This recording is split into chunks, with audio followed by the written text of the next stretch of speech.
ನಮಸ್ತೆ, ಬನ್ನಿ ಇವತ್ತು ನಾವು ಮತ್ತೊಂದು ಆರೋಗ್ಯಕರವಾದ ದೋಸೆಯನ್ನು ಹೇಗೆ ಮಾಡೋದು ಅಂತ ನೋಡೋಣ. ಅದೇ ಕ್ಯಾರೆಟ್ ದೋಸೆ. ಇದರಲ್ಲಿ ನಾವು ಹಾಕೋ ಬೇಳೆಗಳ ಪ್ರಮಾಣ ಸ್ವಲ್ಪ ಬೇರೆಯಾಗಿರುತ್ತೆ.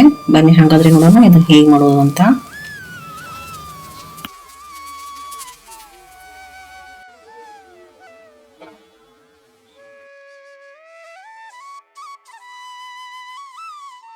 ಇದಕ್ಕಾಗಿ ನಾನು ತಗೋತಾ ಇದ್ದೀನಿ ಸುಮಾರು 1 ಕಪ್ ಅಷ್ಟು ದೋಸೆ ಅಕ್ಕಿ.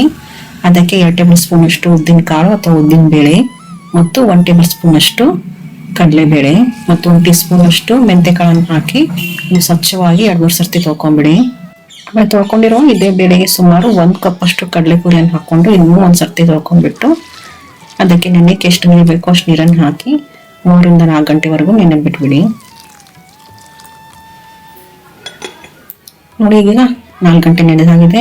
ಬನ್ನಿ ಈಗ ಹಿಟ್ಟನ್ನು ನುಣ್ಣಗೆ ರುಬ್ಕೊಳ್ಳೋಣ. ಹಿಟ್ಟನ್ನು ನುಣ್ಣಗೆ ರುಬ್ಕೊಂಡಾದ್ಮೇಲೆ ಇದನ್ನು ನಾವು 10 ರಿಂದ 12 ಗಂಟೆವರೆಗೂ ಅಥವಾ ರಾತ್ರಿ ಇಡೀ ಫರ್ಮೆಂಟ್ ಮಾಡಲು ಬಿಟ್ಬಿಡ್ಬೇಕು. ಹಿಟ್ಟೀಗ ಫರ್ಮೆಂಟ್ ಆಗಿದೆ. ಬನ್ನಿ ಇದಕ್ಕೆ ಸ್ವಲ್ಪ ಮಸಾಲೆಗಳನ್ನು ಮಾಡ್ಕೊಳ್ಳೋಣ. ಇದಕ್ಕಾಗಿ ಸುಮಾರು 2 ರಿಂದ 3 ಗಜ್ಜರಿಯನ್ನು ಚೆನ್ನಾಗಿ ಮೆತ್ತಗಾಗುವವರೆಗೂ ಕುದಿಸ್ಕೋಬೇಕು. ಇದನ್ನು ಕುದಿಸ್ಕೊಂಡ್ಬಿಟ್ಟು ಇದು ಚೆನ್ನಾಗಿ ಆಡೋಕ್ಕೆ ಬಿಟ್ಬಿಡಿ. ಆಮೇಲೆ ಇದಕ್ಕೆ ಒಂದು ಸ್ವಲ್ಪ ಈರುಳ್ಳಿ, 1-2 ಒಣಮೆಣಸಿನ್ಕಾಯಿ, ಒಂದು ಸ್ವಲ್ಪ ಶುಂಠಿ, ಸ್ವಲ್ಪ ಜೀರಿಗೆ ಇದನ್ನ ಹಾಕ್ಬಿಟ್ಟು ಇದನ್ನ ನುಣ್ಣಗೆ ಪೇಸ್ಟ್ ಮಾಡ್ಕೊಳ್ಳಿ. ಆ ಪೇಸ್ಟನ್ನು ನಾವು ಫರ್ಮೆಂಟ್ ಮಾಡಿಟ್ಟಿರುವ ಹಿಟ್ಟಿಗೆ ಹಾಕೊಳ್ಳಿ. ಇದ್ರ ಜೊತೆ ಸ್ವಲ್ಪ ಕೊತ್ತಂಬರಿ ಸೊಪ್ಪು, 1 ಟೇಬಲ್ ಸ್ಪೂನ್ ಅಷ್ಟು ರವೆ ಮತ್ತು ರುಚಿಗೆ ತಕ್ಕಷ್ಟು ಉಪ್ಪನ್ನು ಹಾಕೊಂಡು ಇದನ್ನು ಚೆನ್ನಾಗಿ ಕಲಿಸ್ಬಿಟ್ಟು ಬನ್ನೀಗ ದೋಸೆ ಮಾಡ್ಕೊಳ್ಳೋಣ.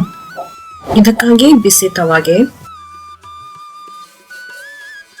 ಎಣ್ಣೆಯನ್ನು ಸವರ್ಬಿಟ್ಟು ದೋಸೆಯನ್ನು ಹಾಕಿ ಸರಿಯಾಗಿ ಎಣ್ಣೆಯನ್ನು ಹಚ್ಬಿಟ್ಟು ಇದನ್ನು ಗರಿ ಗರಿಯಾಗಿ ಬೇಯಿಸ್ಕೊಳ್ಳಿ.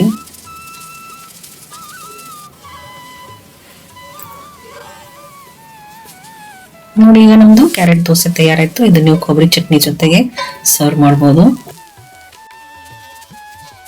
ಈ ರೆಸಿಪಿಯನ್ನು ಟ್ರೈ ಮಾಡಿ ಹಾಗೂ ನನ್ನ ಚಾನಲ್ ಅನ್ನು ಸಬ್ಸ್ಕ್ರೈಬ್ ಮಾಡೋದನ್ನ ಮರಿಬೇಡಿ.